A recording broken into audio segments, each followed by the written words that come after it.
लद्दाख में टूरिज्म को फरोग देने के मकसद से आज करगिल में टूर एंड ट्रैवल ऑपरेटर्स की एक रोज़ा मीटिंग मुनक्किद की गई।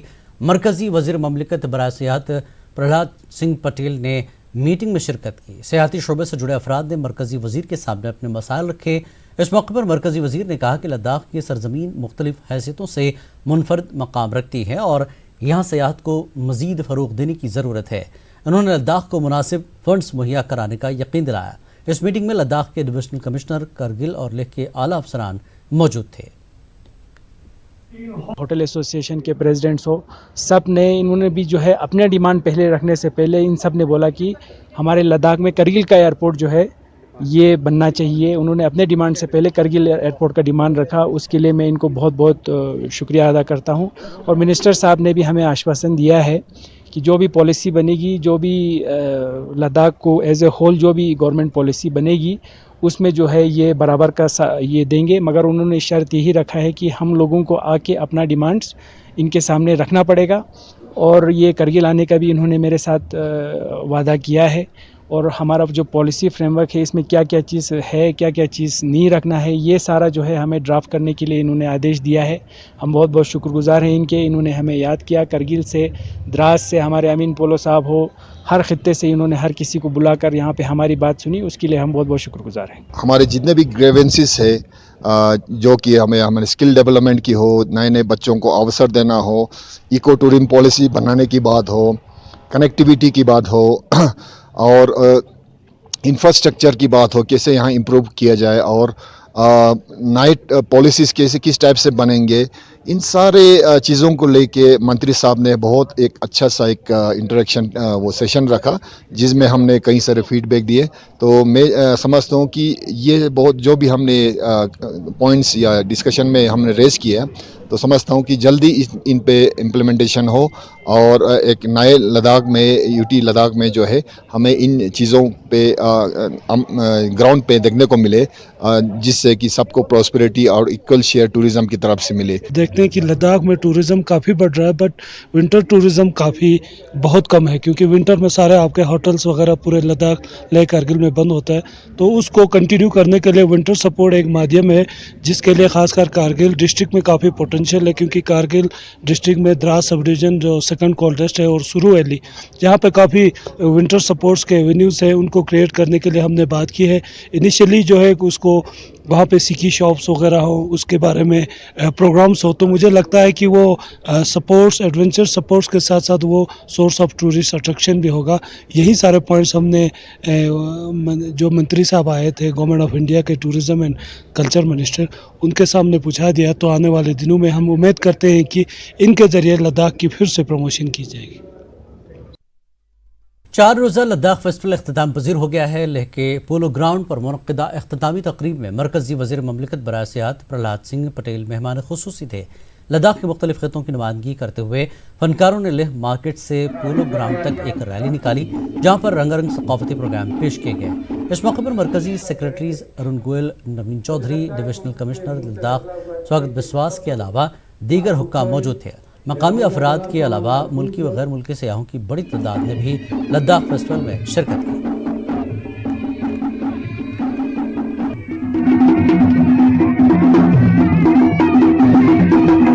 फर्स्ट ऑफ ऑल जो है ये है टूरिज्म फ्रेंडली है, टूरिस्ट फ्रेंडली है, जो बहुत ही मतलब हम लोग जो बंगालीज हैं पूरे साल घूमते रहते हैं तो उनके लिए तो ये बहुत ही अच्छा एक्सपीरियंस रहेगा।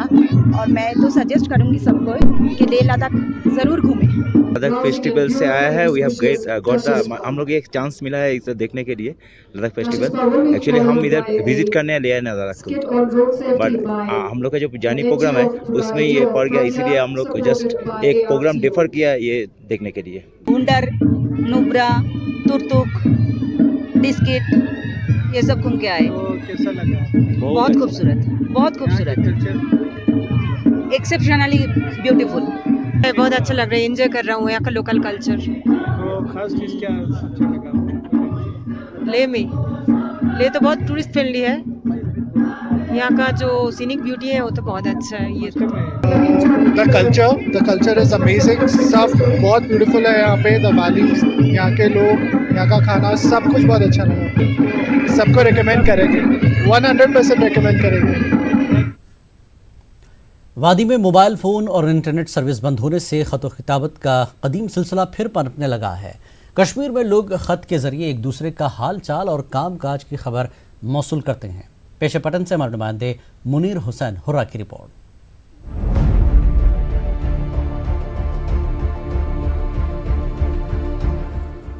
मोबाइल फ़ोन और इंटरनेट सर्विस मौतल रहने के सबब वादी कश्मीर में हर तबका परेशान नजर आ रहा है। लैंडलाइन खिदमात अगरचे बहाल कर दी गई हैं, मगर अब अक्सर लोगों के पास लैंडलाइन मैसर ही नहीं है और इन हालात में कश्मीर के कई इलाकों में लोग खुतूत के जरिए एक दूसरे से राब्ता कर रहे हैं। ये जो फ़ोन का राब्ता जो अब बंद हो गया है, इससे वाकई उस तरफ लोगों का ध्यान फिर से बढ़ गया है। छोटी मोटी खत लिखते हैं अपने दोस्तों को, अपने रिश्तेदारों को, तो वापस वहाँ से जवाब भी कभी कभी आता है। पुरानी चीज़ें जो थी, कभी बुलबुल आता था, वो बैठता था इस पर खिड़की पर, वो चहकता था, सोचते कहते थे कोई न कोई मेहमान आने वाला है। अब तो लोग कौवे को भी देख रहे हैं, अब तो लोग बुलबुल को भी देखते हैं, उनकी आवाज़ें भी सुनते हैं, खत किताबत भी करते हैं। तो शुक्र अल्हम्दुलिल्लाह पुराना सिलसिला जो है फिर से हम उसकी तरफ जा रहे हैं। माजिद रिजवी नामी एक शख्स का कहना है कि अनंतनाग में उनके रिश्तेदारों के साथ उनका राब्ता नहीं हो पा रहा था, तो फिर उन्होंने खत का सहारा लिया। उसमें भी शर्त ये है कि कोई शख्स वहां जा रहा हो जिसके हाथ ये खत रवाना किया जा सके। शीरी बारामूला से ताल्लुक रखने वाले एक नौजवान का कहना है कि उनके गांव में कोई लैंडलाइन सर्विस ही नहीं है। अब उन्होंने अपने इलाके के एक शख्स के हाथों एक खत देकर उनके घर वालों तक पहुंचाने की दरख्वास्त की, ताकि कम से कम वो अपनी खैरियत तो अपने घर वालों को दे सके। कुछ आए थे वहाँ से, हमने उनको अब खत भेजा, उन्हीं के हाथ हमने उनको इरसाल किया, उसका जवाब अब आया। अब कुछ दोस्त अकारिब वहाँ पे भी हैं, तालिब इल्म हैं, जब हमने उनको खत भेजा अभी तक कोई जवाब नहीं आया, पता नहीं उनके हालात कैसे होंगे। जब से नेटवर्क ये फ़ोन बंद हो गए हैं तो तब से घर वालों से कोई रब्ता नहीं हो रहा है। और एक बंदा यहाँ से गया था तो उसके हाथ में एक खत भेजा था, तो अभी तक उसका कोई जवाब नहीं आया। लोग मुतालबा कर रहे हैं कि वादी में जल्द से जल्द मवासलाती निज़ाम पूरी तरह बहाल किया जाए। लैंडलाइन जो है कहीं कहीं किसी किसी घर में रही है, अब अक्सर इनको भी ख़त्म किया गया है, तो राब्ता जो है वो बहुत मुनक़ता हुआ है। मेरी तो यही राय है कि राब्तों को मुनक़तम न किया जाए। लोगों ने अपने अजीज़ व अकारिब के साथ राब्ते में रहने के लिए कदीम दौर के ख़त व किताबत का सिलसिला शुरू किया है। ताहम इस जदीद दौर में यह सिलसिला कारआमद साबित नहीं होगा। उम्मीद यही की जाती है कि सरकार वादी में बहुत जल्द फ़ोन सर्विस बहाल करे। Munir Hussain, news 18 network, Pattan. कुपवाड़ा ज़िले में भी इंटरनेट सर्विस बंद होने की वजह से तलबा और तालिबात के साथ साथ आम लोगों को मुश्किलात का सामना है। इंतज़ामिया ने कुपवाड़ा और हंदवाड़ा में मोबाइल सर्विस बहाल करने की बात कही थी, मगर ऐसा नहीं हुआ है। डिप्टी कमिश्नर अंशुल गर्ग ने न्यूज़ 18 के साथ बात करते हुए कहा कि अभी तक मोबाइल सर्विस पूरी तरह बहाल नहीं हुई है और कुछ दिनों के अंदर ज़िले में मोबाइल सर्विस बहाल होने की उम्मीद है। न्यूज़ में आया है कि ऐसा है कि टावर चलेंगे, आपके मोबाइल चलेंगे, और ऐसा अभी तक कुछ भी नहीं हुआ। हम तो मुश्किलात में पहले से ही थे, तो अब और मुश्किलात तो बढ़ती जा रही है। सरकार कोई कदम नहीं उठा रही है लोगों के लिए। बिल्कुल मोबाइल सर्विस तो ये तो बहुत इम्पोर्टेंट है हमारे लिए, क्योंकि बहुत सारे हमारे परिवार जो बाहर है उनसे बात करने के लिए कोई हमारे पास कोई ज़रिया नहीं है, उनसे बात करने, उनसे कंटेक्ट करने के लिए। ये पुराना ज़माना वो चिट्ठी का, हमें अब चिट्ठी भेजनी पड़ेगी उनको, उनसे खैर खबर पूछने की जो हम सरकार से हमें चाहिए वो नहीं मिल रहा है। देखिए जी, फोन्स ऑन करने का एक सीक्वेंशियल तरीका था गवर्नमेंट का। सबसे पहले लैंडलाइन एक्सचेंजेस हमारी फंक्शनल हुई बॉर्डर एरियाज की, टंठारा और टीटवाल की। उसके बाद जो बाकी एक्सचेंजेस थी, कुपवाड़ा, सोगाम, त्रेगाम, हंदवाड़ा, उनको एक्टिवेट किया गया है। तो इस वक्त जो सारे लैंडलाइन फोन्स हैं डिस्ट्रिक्ट में फंक्शनल हैं, अवेलेबल हैं। उसी के साथ साथ लोगों के लिए हेल्पलाइन नंबर्स भी हमने अवेलेबल करवाए हैं ताकि कम्युनिकेशन में ज्यादा लोगों को दिक्कत ना आए। उसके बाद जैसे गवर्नर साहब की अनाउंसमेंट हुई, उसी दिन से हमारे पास जो एयरटेल, जैसा आपने बताया, उसके पोस्टपेड इनकमिंग नेटवर्क्स पे कॉल चल रही है। बाकी नेटवर्क्स से भी टेक्निकली उनको भी गो हेड दे दिया गया है। यह BSNL है, मेरी GM साहब से बात हुई है तो BSNL को भी पोस्टपेड इनकमिंग के लिए गो हेड दे दिया गया है और वोडाफोन नेटवर्क्स को भी गो हेड दे दिया गया है। पर कुछ टेक्निकल ग्लिच की वजह से, जिसकी वजह से 2 तरह की शायद वो सर्विसेज एक्टिवेट करने में थोड़ी उनको मुश्किलात आ रही हैं, उस चीज को वो इंटरनली देख रहे हैं और हमें उम्मीद है कि आने वाले कुछ ही दिनों में शायद मैं उम्मीद करूंगा कि बाकी जो नेटवर्क्स हैं उनके ऊपर भी इनकमिंग सर्विसेज एक्टिवेट हो जाए। नामसाइद हालात के दौरान अगरचे डॉक्टरों ने काबिल सताइश काम अंजाम दिया है, वहीं कुपवाड़ा जिले के सरहदी इलाके टंगदार में डॉक्टरों की अदम दस्तियाबी का मसला आवाम की मुश्किलात में इजाफा कर रहा है। लोगों का कहना है कि करना के लिए सिर्फ एक गायनेकोलॉजिस्ट रखा गया है। टंगदार अस्पताल में माहिर इत्फाल भी दस्तियाब नहीं है। न्यूज़ 18 की टीम ने सरहदी इलाके टंगदार का दौरा किया और इन नामसाइद हालात में लोगों की मुश्किलात जानने की कोशिश की। इन्होंने मुतालबा किया कि सरहदी इलाकों में मजीद डॉक्टर तैनात किए जाएं। डिप्टी कमिश्नर ने यकीन दिलाया कि वो करना के आवाम को दरपेश मुश्किलात को सरकार की नोटिस में लाएंगे। यहाँ पे सर्जन स्पेशलिस्ट नहीं है, बच्चों का डॉक्टर नहीं है, जो एक्सरे मशीन है लेकिन काम की नहीं है और मामूली मसला जो सर की चोट आती है उसकी सिटी स्कैन के लिए श्रीनगर भेजा जाता है और रास्ते ही मौत हो जाती है। जो कि कल ही हमारा एक पेशेंट एक्सीडेंट हुआ और यहाँ से जब रेफर किया और रास्ते में उसकी मौत हुई। पर एक तरफ साधना है, दूसरी तरफ कि बढ़ रहा है 2 किलोमीटर है, किसी जगह 4 किलोमीटर है, दूसरी तरफ तीसरी तरफ किशनगंगा है। तो यहाँ के लोगों की बहुत बड़ी प्रॉब्लम है और शेलिंग इतनी हो रही है कि लोग बाहर नहीं आ रहे हैं डर के मारे। मैं सरकार से कहता हूँ कि जब तक इंटरनेट और फ़ोन की सुविधा नहीं है तो कोई भी सिस्टम यहाँ का कामयाब नहीं है। देखिए, डेफिनेटली कहीं कहीं वैकेंसीज ऑब्वियसली सारे डिपार्टमेंट्स में है, भले ही चाहे वो हेल्थ की बात हो या दूसरे डिपार्टमेंट्स की बात हो। और क्योंकि रिमोट एरियाज़ हैं तो थोड़ा सा शायद डॉक्टर्स की शॉर्टेज ज़्यादा महसूस होती है, क्योंकि रोस्टर पर जो डॉक्टर्स रहते हैं उनको कभी ना कभी छुट्टी पर जाना पड़ता है, तो एडिशनल डॉक्टर्स की रिक्वायरमेंट रहती है। तो उस चीज़ पर जो भी मैक्सिमम पॉसिबल होगा हमारे लेवल पर, ताकि इमरजेंसी सर्विसेज में लोगों को कोई दिक्कत ना आए।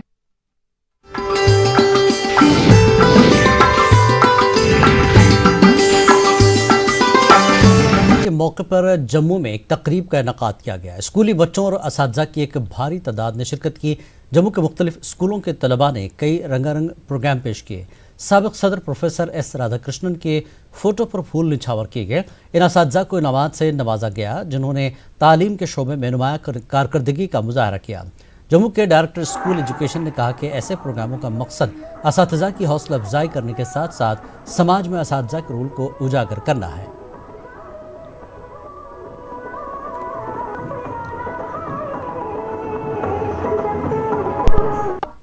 यहाँ पे ये की है कि हम एक झलकी दिखा सकें जम्मू को कि हमारा शिक्षा विभाग में हमारे किस तरह के शिक्षक हैं, किस तरह के बच्चे हैं जिन्होंने बहुत सारी कठिनाइयों के बावजूद अच्छी इनोवेशंस की हैं अपने अपने फील्ड में और हमारे विभाग का नाम रोशन किया है।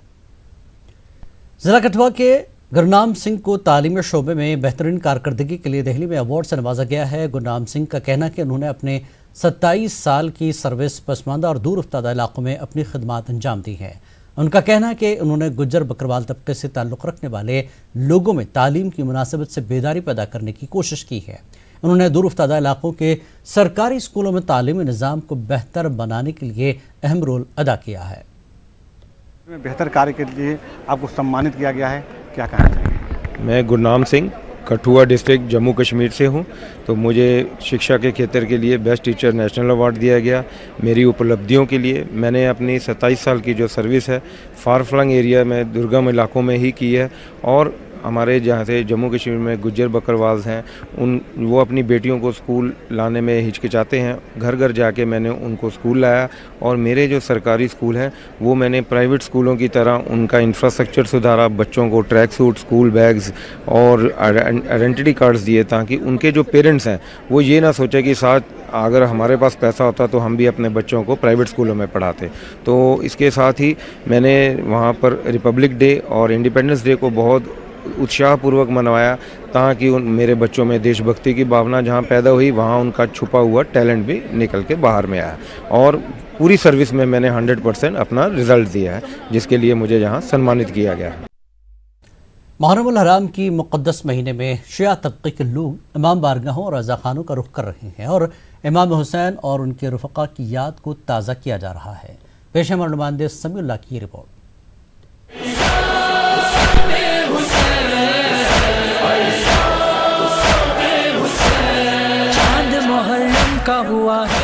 मैदान करबला में हजरत इमाम हुसैन और उनके साथियों ने जो अजीम कुर्बानी दी, उसकी याद में मजालिस अज़ा नोहा खानी का अमल जारी है।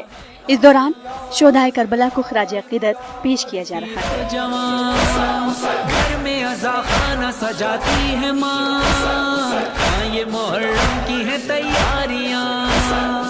वादी कश्मीर के मुख्तलिफ मकामात पर जुलूस अज़ा बरामद हो रहे हैं और मातम व सीना को भी की जा रही है।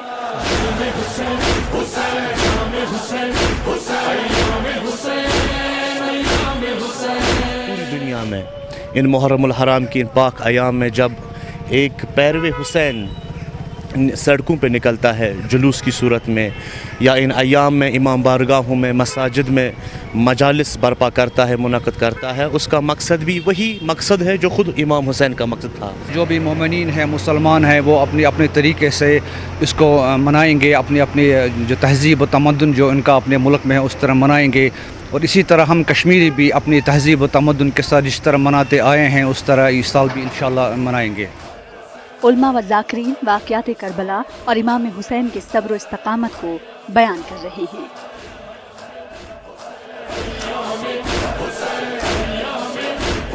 हुसैन अलैहिस्सलाम के पैगाम को जानना चाहते, उसको चाहे कि वो इमाम हुसैन अलैहिस्सलाम की सीरत को देखें, इमाम हुसैन अलैहिस्सलाम की ज़िंदगी को अच्छी तरह से पढ़ें और देखें कि इमाम हुसैन अलैहिस्सलाम ने कैसा इनकलाब और कैसा क़याम किया जुल्म के ख़िलाफ़।